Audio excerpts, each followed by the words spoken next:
around me, and to get a sense of just how deep the water is, you can see how, well, one, you can just see where it's hitting me. But let's walk over here. You know those buttons you push so that you can cross the street? We walk over here, and you can see, press the button, but we can, can't even read the sign here.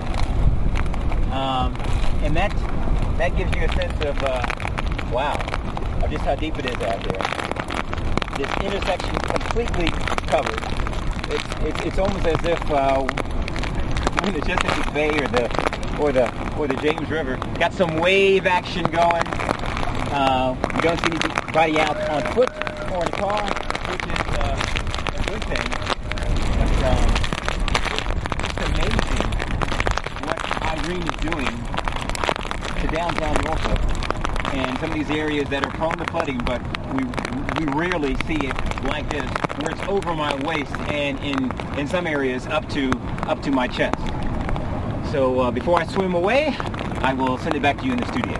All right, now we have to take a look at this because, all right, there is a shot of Kurt right there on Bush Street, standing there in his swim trunks, his flip-flops. It's only about mid-calf, and then you're looking on the left side of your screen at right now on Bush Street. What a big difference. Yeah, and that was about 4 p.m. This is about 4 o'clock this afternoon, this video that we're looking at with Kurt. This was before he decided to finally put on the waders and change out of the sandals. And yeah, because that water's not clean. Yeah, we were sitting there watching, and Kurt, hats off to you, but I hope you get all of that off of your skin. Well, and that's why some people have sent us pictures, silly pictures of them playing around in the floodwater, and it's not a good idea because it's not safe. You don't know what's floating in it as far as anything sharp or any kind of debris, number one. Number two, you could get swept up in it because it's very easy when it is moving quickly, as we're seeing. And then also number three, it is not sanitary. We have seen advisory after advisory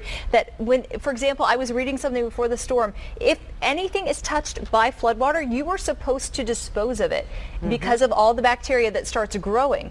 And so, I don't know, it's inevitable if it gets in your house. That, and we saw a picture of a snapping turtle that wandered out with the floodwaters, so you never know what is swimming. My.